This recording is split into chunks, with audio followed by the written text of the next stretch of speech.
Sometimes in life, God has to pull you away from the crowd, not because He's punishing you, but because He's preparing you.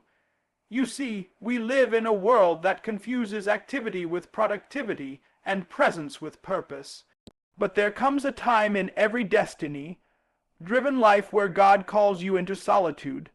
Not isolation, not loneliness, but holy separation. It's not a sentence to suffer, it's a season to strengthen.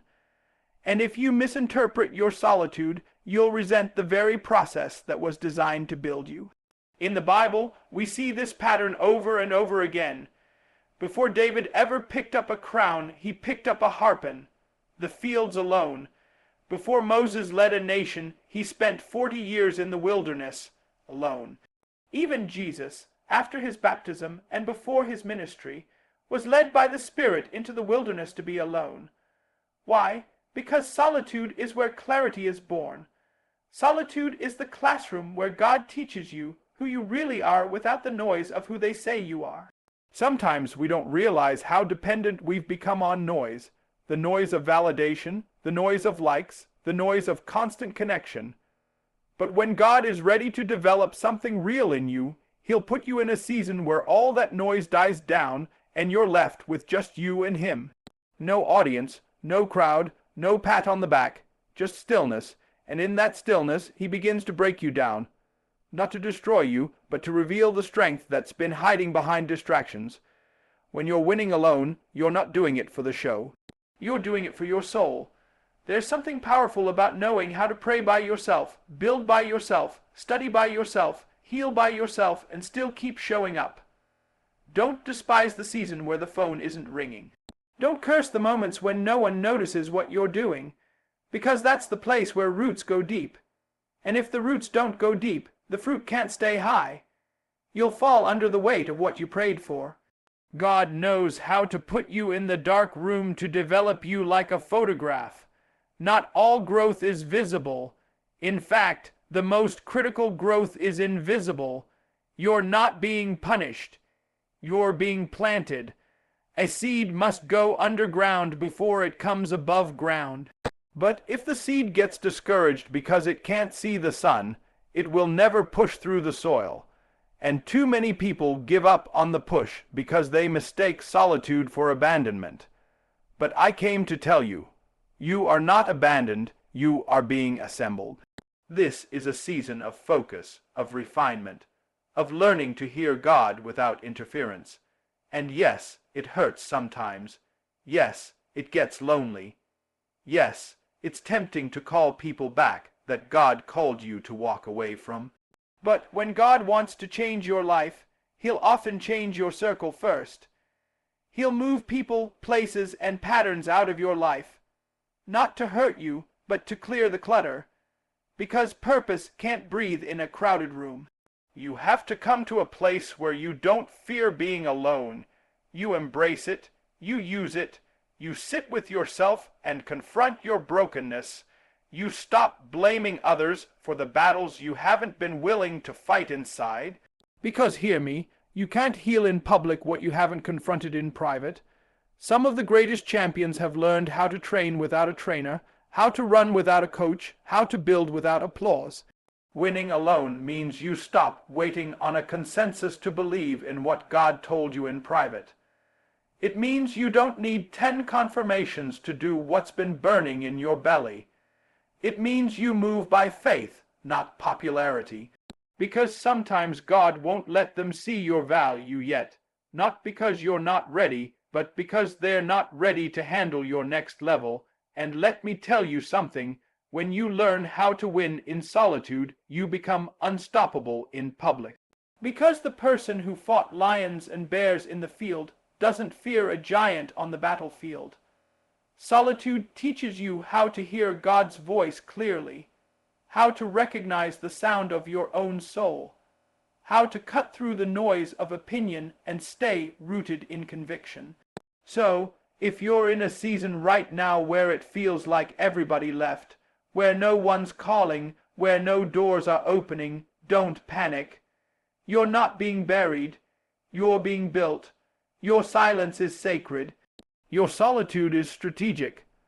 God is stretching your capacity in secret so you can carry your calling in public. Don't rush the process. Don't run from the quiet. Sit in it, grow in it, work in it, win in it. Because when this season is over, you won't just come out stronger. You'll come out wiser, deeper, more grounded, and more dangerous to the enemy than ever before. So I say to you, start winning alone. And when you do, you'll never lose again. Because the person who knows how to win without the crowd has already won the battle within. One of the most liberating things you will ever learn in your journey is how to celebrate yourself without permission. I'm talking about learning to clap for yourself when nobody else sees you.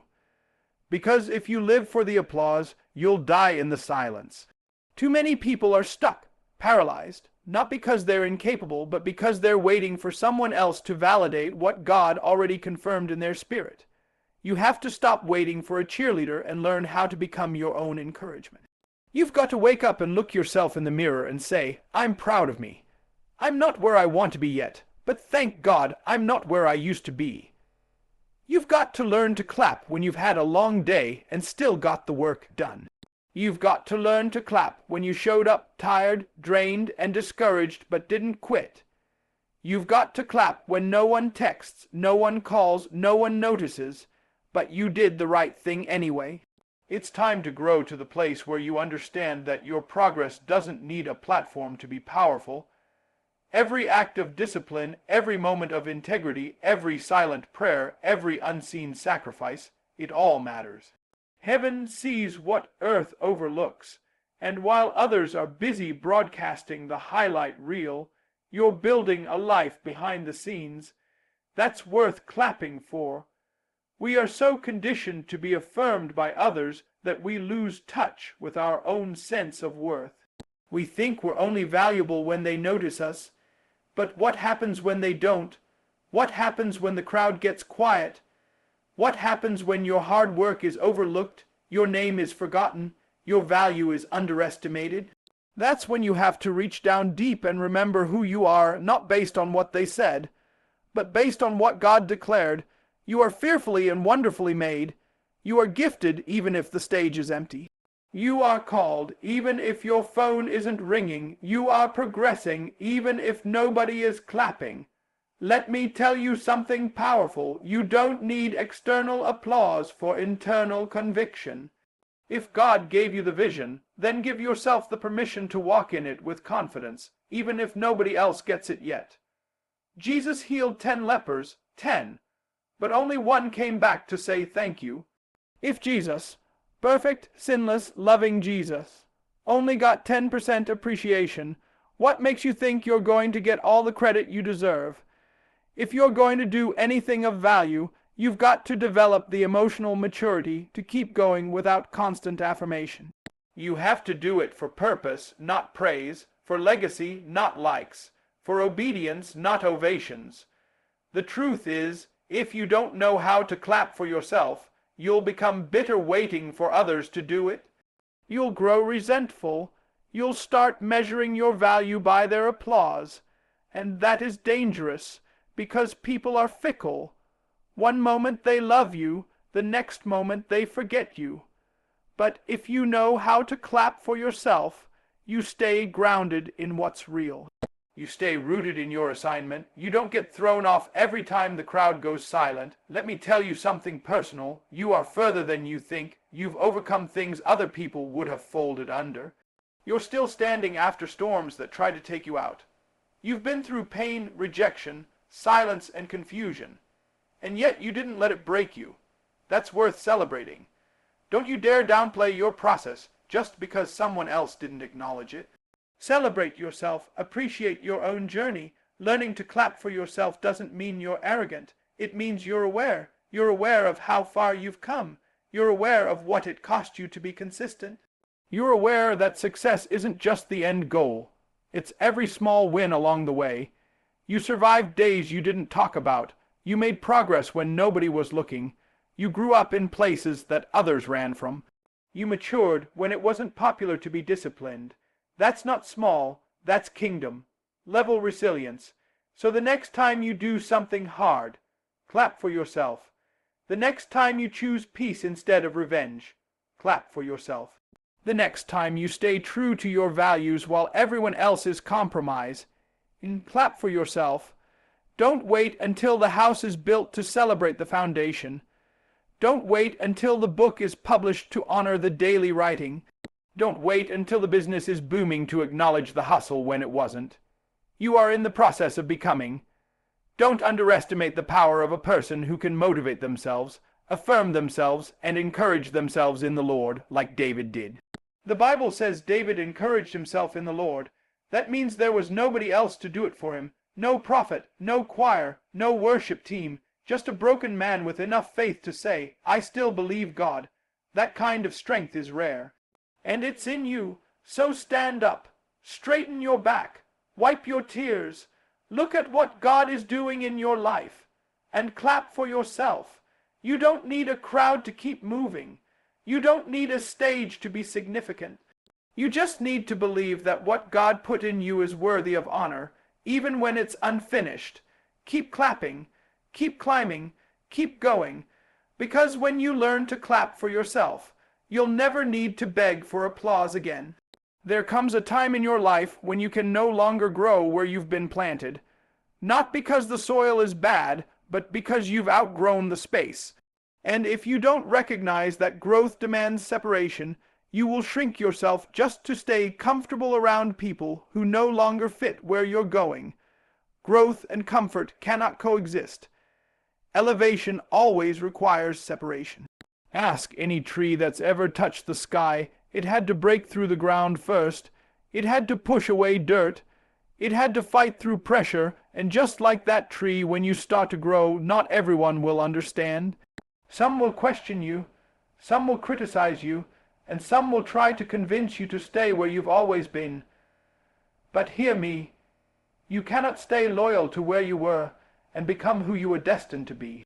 Sometimes God will call you out, not because the people around you are bad, but because they're not built for where He's taking you. Abraham had to leave his father's house. Joseph had to be separated from his brothers. Ruth had to walk away from Orpah. Even Jesus, when he was about to perform certain miracles, put people out of the room. Why? Because some environments are too small for the next level of your anointing. When you're growing, you begin to feel uncomfortable in spaces that once felt like home. Your spirit starts to itch. Your mind begins to stretch. You start noticing that what used to satisfy you doesn't feed you anymore. That's not confusion. That's confirmation. That's the sound of your future calling you out of your past. And yes, it hurts. Yes, it feels lonely. Yes, there's grief in letting go. But if you hold on to who you used to be, you forfeit the future God has already prepared for you. Some of you are trying to take everybody with you into a season they're not equipped to handle. You're trying to drag people into your destiny when God never told them to come, and you wonder why you're exhausted. You wonder why your faith is low. It's because you're trying to grow in a place that doesn't support your development. If a fish outgrows the tank, it has to be moved, or it will die with potential it never fulfilled. Growth requires separation from not just people, but from patterns, from habits, from thought processes. You can't think like a victim and walk like a victor. You can't keep replaying your past and expect to embrace your future. Sometimes the person you need to separate from most is the version of yourself that was tied to who you used to be. You've got to grieve the old you to become the new you. You've got to stop apologizing for evolving. Don't be afraid to walk alone for a while, because growth doesn't happen in the crowd. It happens in the stretching, in the silence, in the discipline of doing what no one else is doing. Sometimes you've got to disappear to develop. You've got to go low so you can grow high. The deeper the foundation, the higher the building. But if you surround yourself with people who only remember your foundation, they'll never respect your elevation. And let me say this with love. You can be loyal and still leave. You can honor the past and still move forward. Separation is not betrayal, it's alignment. You're not abandoning them, you're obeying Him. Because every great shift in your life will require you to walk away from something that feels familiar. But if you stay in what's familiar, you'll forfeit what's fruitful. God never called you to stay the same. He called you to go from glory to glory, from strength to strength, from faith to faith, and every level requires you to let something go. So the question becomes, what are you willing to release in order to rise? What are you willing to lose to gain the life you were born to live? The eagle, when it's time for its children to fly, destroys the nest. Not because it's cruel, but because it knows comfort will cripple the call to soar. And some of you, God is stirring your nest. Things that used to work are falling apart. Relationships are shifting. Doors are closing. And it's not the devil, it's development. It's God saying, you've been in this place too long. I'm calling you higher. But you can't go higher while trying to hold hands with people who are content with staying low. Growth will offend those who benefit from your stagnation. So don't be surprised when people start talking. Don't be surprised when they say, you've changed. Yes, you have, and that's the point. You weren't born to stay the same. You were born to become. So, if you feel the separation happening, don't fight it. Embrace it, use it, learn from it, because on the other side of separation is revelation. You'll see who you really are. You'll see what you're really made of. And you'll begin to walk in a strength, a wisdom, and a confidence that only comes when you've outgrown your previous season. Growth is not just a choice. It's a command, and that command will cost you comfort. It will cost you convenience. It will cost you the applause of those who liked you better when you were stuck. But it will give you something far greater, alignment with your purpose. So let it go. Let them go. Let what used to define you go, because you're not just growing. You're going somewhere, and sometimes the path to destiny is paved with separation. Everybody wants the spotlight, but not everybody is willing to wrestle in the dark. Everybody wants the microphone, but few are willing to fight the battle in silence. But hear me well. Before God gives you a stage, He will give you a season. A private, hidden, quiet season where nobody sees you but Him. And what you conquer in that private place becomes the foundation of what you carry in public. Before David ever stood before Goliath, he was fighting lions and bears in the fields where no one applauded him. No crowd, no army, no followers, just a shepherd boy doing battle in the dark. But when he stood before Goliath, he didn't tremble, because he had already been proven in private. His public victory was just the echo of a private one. He didn't need Saul's armor. He brought his history with God to the battlefield, because private victories build spiritual confidence. Too often, people want to be seen before they've been shaped. They want to be known before they've been developed. But elevation without preparation is dangerous. You can't carry a crown if your character hasn't been refined in the quiet. And the truth is, the public doesn't test you. The private does. The enemy doesn't attack your platform. He attacks your process. He knows if he can break you in the dark, you'll never make it in the light. The weight of public responsibility must rest on the foundation of private discipline. What are you building when no one's watching? What are you practicing when there are no lights, no cameras, no audience? Because what you do when no one sees will determine what happens when everyone's watching. Private disciplines create public results. You want to be excellent in business. It starts with excellence in your thoughts.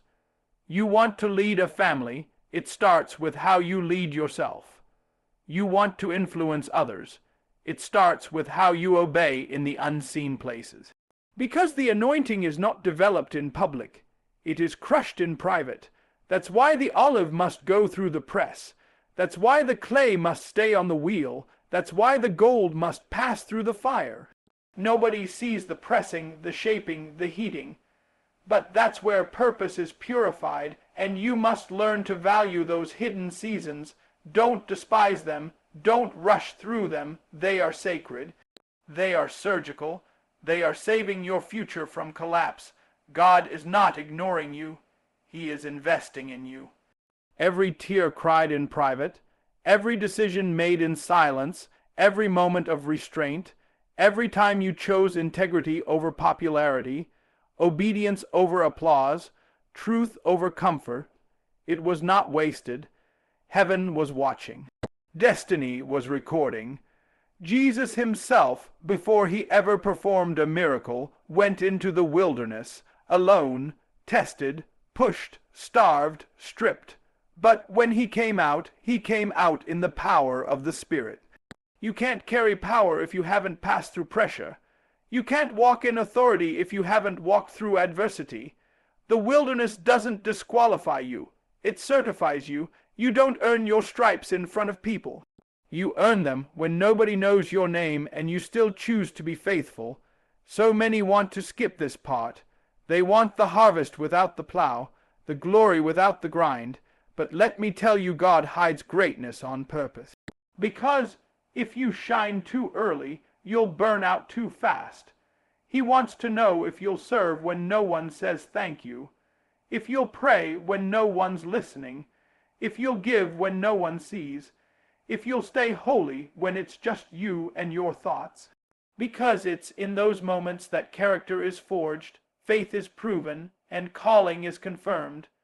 Stop asking God to promote you if you're still running from private battles. The stage is not where you find strength. It's where you reveal it. The platform is not a proving ground. It's a revealing ground. What you haven't conquered in secret will confront you in public. But the good news is, every quiet victory adds spiritual authority. Every battle fought in secret adds layers to your foundation.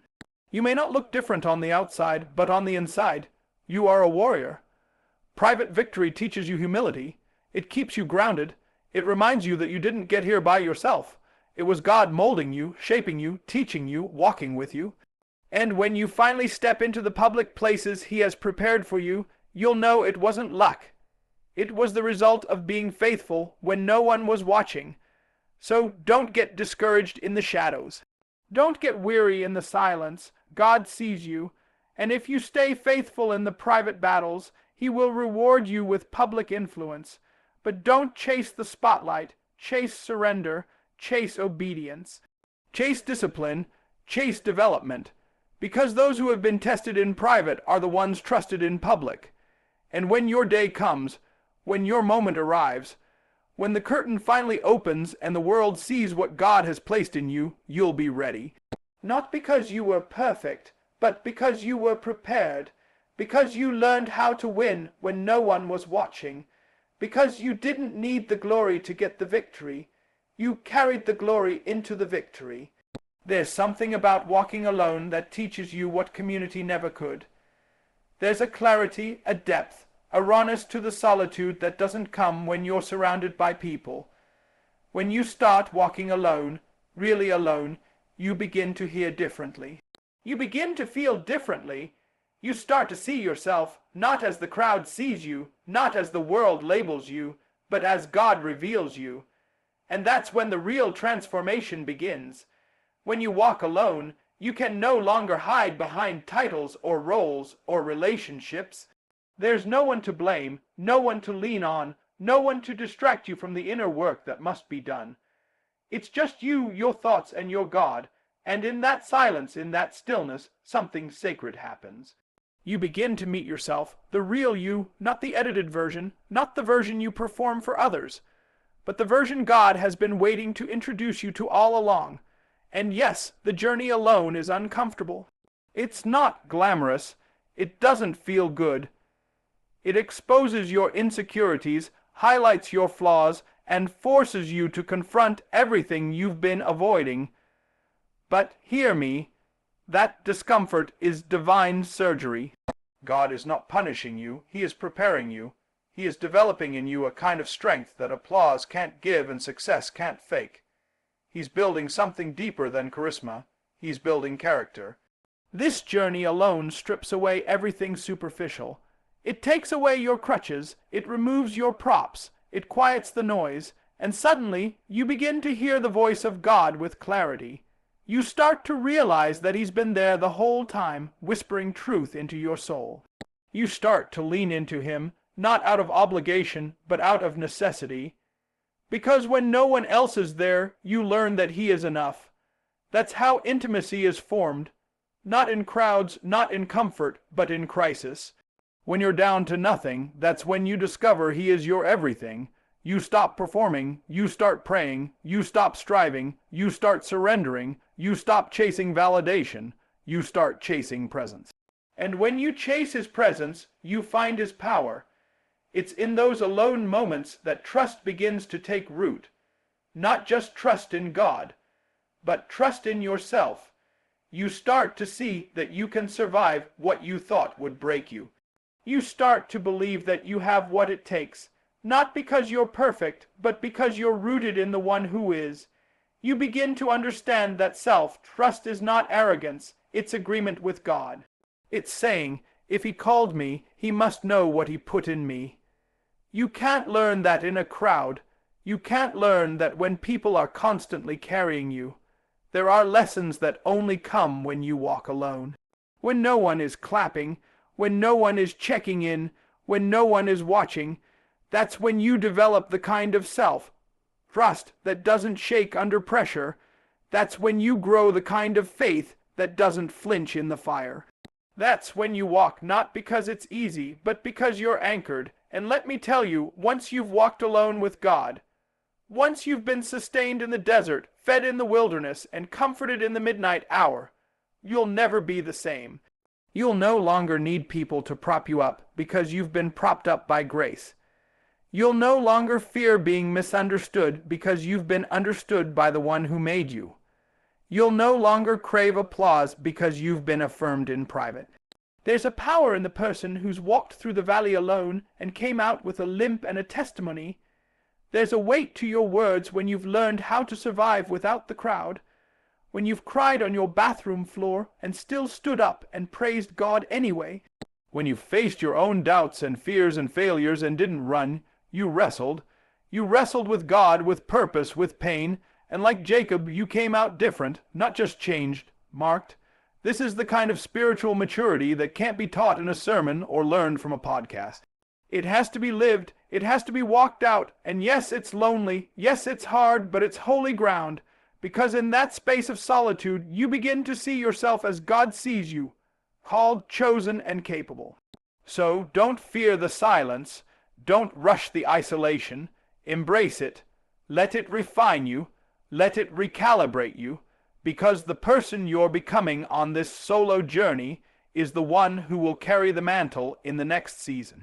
And when the doors open, when the people come, when the opportunities arise, you won't be shaken. You'll be rooted, grounded, ready, because you learned how to walk with God alone. So now I say to you, as a witness of grace and a survivor of solitude, start winning alone. You've been waiting on others to believe in you, but God has already spoken. You've been looking for agreement from people who don't even understand your assignment. You've been trying to carry dead weight into a living destiny. But this is the hour, this is the season, this is the divine moment to rise, to separate, to silence the noise, and to develop your wings in the shadows. Start winning in the secret place.